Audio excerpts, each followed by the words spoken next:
La ministre SPD de gauche Berbelba a dû prononcer un discours devant les patrons de l'économie et s'est fait huer par toute la salle en direct sur scène.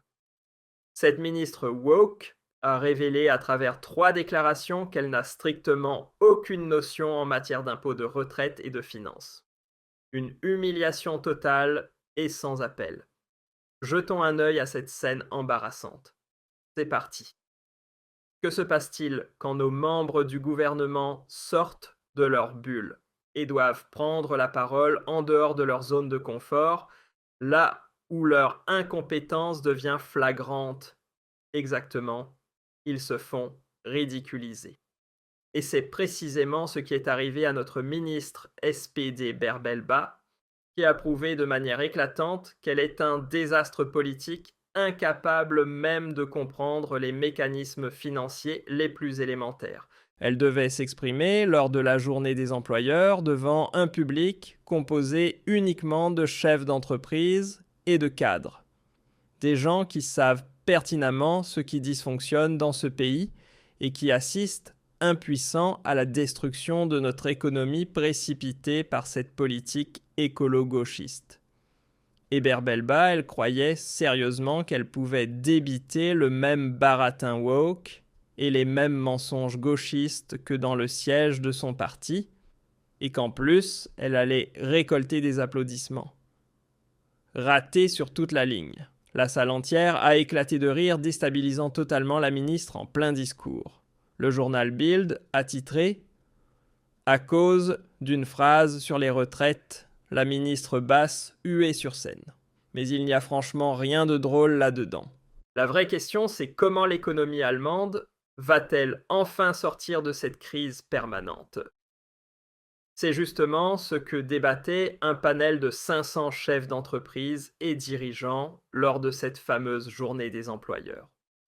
Au centre de tout cela, Berbelba, la ministre des Affaires sociales et figure de proue du SPD, a tenté de défendre, entre autres, le très controversé paquet retraite, la hausse du salaire minimum et l'instauration de la loi sur la fidélité aux conventions collectives, et s'est attiré à 2 reprises des rires sarcastiques de l'audience.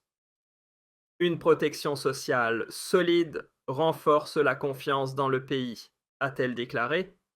C'est particulièrement crucial en matière de retraite, sinon on assiste à de la division des abus et ainsi de suite. Selon elle, cette confiance aurait été mise à mal au cours des derniers mois. Et tenez-vous bien, elle affirme qu'elle soutient pleinement le paquet retraite prévu et qu'elle s'attend à ce qu'il soit adopté rapidement. La ministre a alors lâché ceci. Nous finançons ce seuil de garantie avec des fonds publics. Cela ne pèse donc pas sur les cotisants. Sérieusement, comment peut-on débiter de telles absurdités? Est-ce qu'elle croit vraiment à ce qu'elle raconte? Ou bien était-elle sous influence? Regardez donc la réaction du public face à cette sortie. Une promesse fondamentale de notre État social, c'est qu'après une longue vie de labeur, chacun puisse bénéficier d'une sécurité suffisante à la retraite. Nous finançons ce seuil de garantie avec l'argent des contribuables.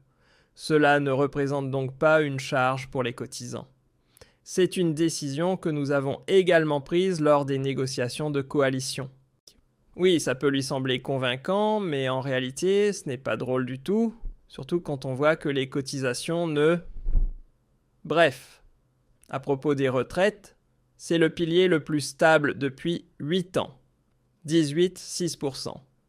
Et d'un autre côté, des millions de salariés cotisent à ce système, et ont donc le droit légitime de recevoir à la fin une pension qui permette simplement de vivre décemment.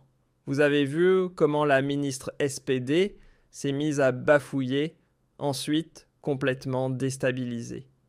C'est tout simplement parce qu'elle ne comprend pas du tout pourquoi toute la salle vient de l'éclater de rire au visage. Et franchement, certains diront peut-être, avec méchanceté, que cette femme est juste complètement à côté de la plaque.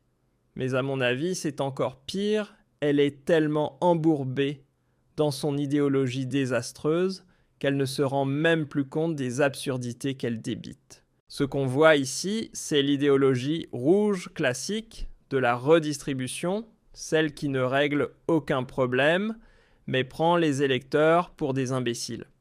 Petite piqûre de rappel. Madame Basse ose affirmer sérieusement qu'on ne pèse pas sur les cotisants si on finance le paquet retraite avec de l'argent public, et que les plans de retraite et les taux de cotisation n'augmenteront donc pas. Mais elle oublie complètement, ou fait semblant d'oublier, que tous les cotisants sont aussi des contribuables. Donc bien sûr qu'ils sont impactés puisque les retraites seront encore plus financées par les impôts, que le citoyen paie plus en cotisation ou plus en impôts, le résultat est le même, son revenu net diminue. Et c'est bien ça le vrai problème. Et c'est justement ça que notre ministre catastrophe ne comprend pas. Raison pour laquelle elle s'est faite huer à juste titre. C'est tout bonnement honteux de voir à quel point certains de nos ministres sont incompétents, incapables de saisir les liens les plus élémentaires entre fiscalité et retraite. Mais attention, l'histoire ne s'arrête pas là.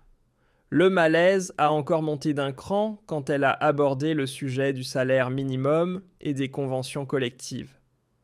Lorsqu'elle a insinué qu'elle tenait toujours compte des employeurs dans ses décisions, c'en était trop pour de nombreux chefs d'entreprise. Des éclats de rire moqueurs ont retenti dans toute la salle.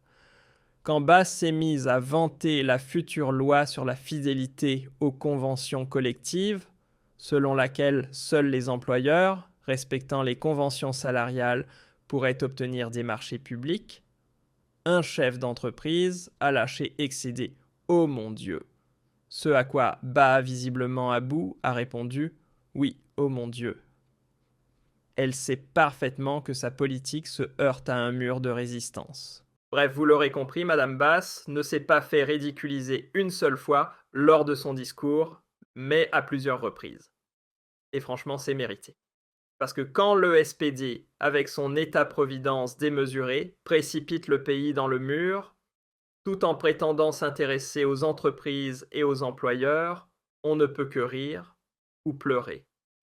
Madame Basse continue tout simplement d'ignorer la réalité, à savoir que l'Allemagne enchaîne les mois records en matière de faillite.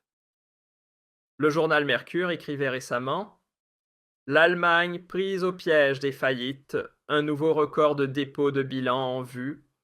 Même en septembre, les défaillances d'entreprises ont atteint un niveau record. » Deux secteurs en particulier sont durement touchés.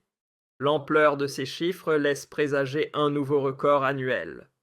Les turbulences dans lesquelles se débat l'économie allemande sont visibles comme toujours dans la courbe des faillites. Avec environ 60 faillites par jour, l'Allemagne atteint un niveau record jamais vu depuis 12 ans.